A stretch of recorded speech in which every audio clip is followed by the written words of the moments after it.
Open society is yours, closed is mine. We try to turn you into closed one to merge, right? They never make any secrets about it. And believe me, some of your elitist groups do the same. They also are talking about interdependent world economy, one world government. If you think I'm crazy, go to library, subscribe to a magazine which is called Foreign Affairs, published by Council on Foreign Relations. Or read the magazine which is entitled Trialogue, published by Trilateral Commission. Read the books by Brzezinski. They openly, cynically admit that yes, their goal is interdependent, one global village, as Carl Sagan calls it. And of course they don't explain you that probably millions, billions of people wouldn't mind to live in one world system if it were your system. Believe me, 270 Russians wouldn't mind to live in a free market capitalist system and have a form of government which is a republic like yours. Sure, they would like to do that. But the trick is, they want one global village, which is ruled by benevolent bureaucrats and scientists, doctors, Kissinger, Jane Fonda, Daniel Ellsberg, maybe Walter Mondale. They will redistribute the wealth by force, naturally. Okay? They will legislate equality and all other beautiful things. This is the trick. How to do it? Simple.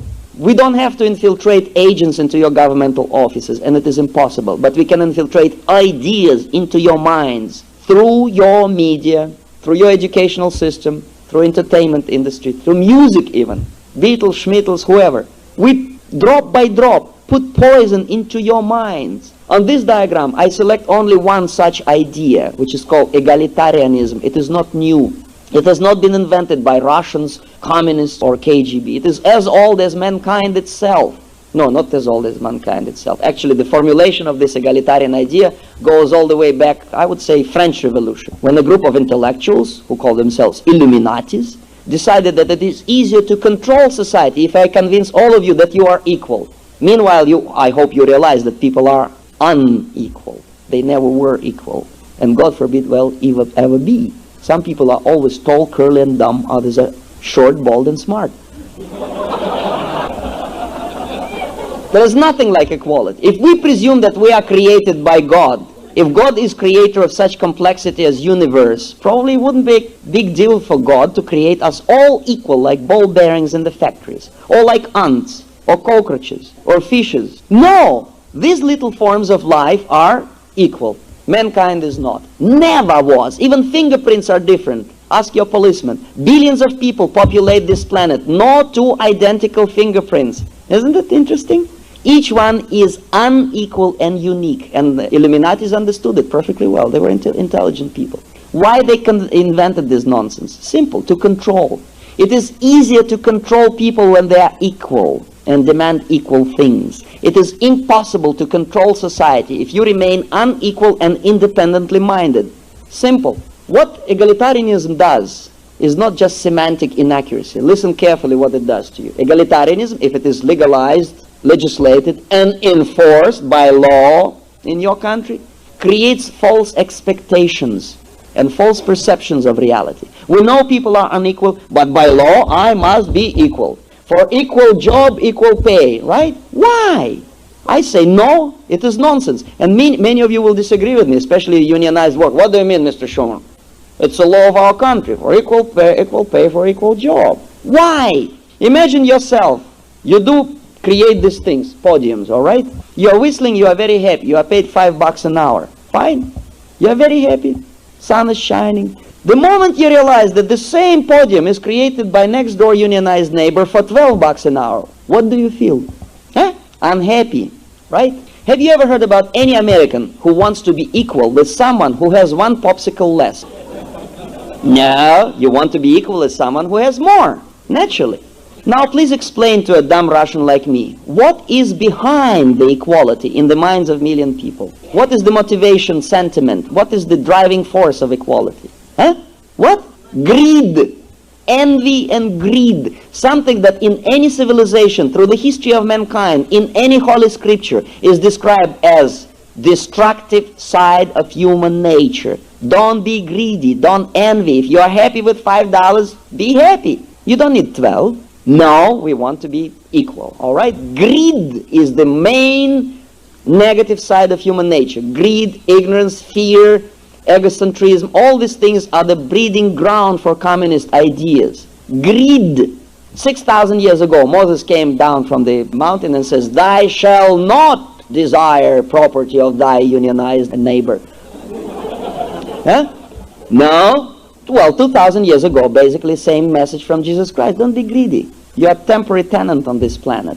You cannot take all these goodies to wherever you go. All right? Now we want to be 20 cents equal. And if we are not paid this 20 cents an hour more, we walk out to strike. If I'm an electrician in New York City, like it happened 3 years ago, for lousy 30 cents an hour more, I leave city without power, 5 kids frozen to death. Poor children, of course, because rich kids don't freeze, as you know. For lousy 50 cents an hour more, okay, $1 more. If I'm a truck driver, I shoot another truck driver because he wants to work and I want to bum around. I'm on strike. Are you that cruel? Are you that broke? Do you that desperately in need of 20 cents an hour more? In a super productive nation like yours, you are getting obsessed about these trifles. You are the most generous nation on earth. Through the 200 years of your history, you're always helping other people. But this is what's screwing up your minds. Égalité, fraternité, et liberté. False ideas, artificially created, artificially, forcefully introduced by your media, by your public educational school. KGB has only to encourage this, that's all. They are not after your secrets. They are after your minds. This is what it does to you. False expectations, when they clash with reality, they create discontent and productivity goes down. Unproductive nation creates inflation, unemployment, recession, and many other unpleasant things. Of course, if government prints more money, this is another contributing factor for inflation. Economical problems lead to social unrest, instability, and radicalism, naturally, because people become impatient. They want radical solutions. Radicalism leads to power struggle. Power struggle leads to replacement of the socio-political structure. Through revolution, civil war, or invasion, you're simply being absorbed by a neighboring state, like it happens in Asia, Africa, and Latin America. The result, if that pattern goes according to communist plan, is always the same: closed society. Just the opposite. Carbon copy of my society. Now we can merge. This is what any nation can do to itself. This is what you can see on your televisions. This is what you never see on your televisions. On the other side of the diagram, 4 stages of subversion. Why? So that you will never stop going from open to closed society. Even if you change your mind halfway, even if you realize that equality is not important, no, we force you all the way down. How? First stage, demoralization, 20 years. Enough number of years to educate one generation of your students exposed to ideas of your enemy. All of a sudden we see a homosexual. 15 years ago he did his dirty job and nobody cared. Now he makes it a political issue. A political issue. Second stage, destabilization, 5 years. Third stage, crisis, change of the political structure. And the last one, normalization. That lasts forever. Lifetime of your children, grandchildren, and grandchildren. And that's it. And if you read this diagram carefully, if you're not that stingy to buy my booklet for $5, you can realize that media occupies only one speck, only one line in this diagram. They are being controlled by the big money.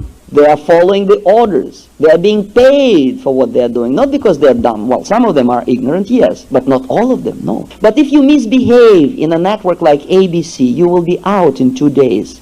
If they describe what I am saying to you in positive terms, they will lose their job. This is why they are lying to you. This is why they call you democracy, whereby you are knowing perfectly well that you are a republic. This is why they invent all kind of garbage, such as redistribution of wealth, forgetting that your president, Abraham Lincoln, said, you cannot make poor people happy by robbing the rich, but you can make them happy by allowing them to work and enjoy fruits of their labor. Don't tax them to death, they'll be happy. Don't.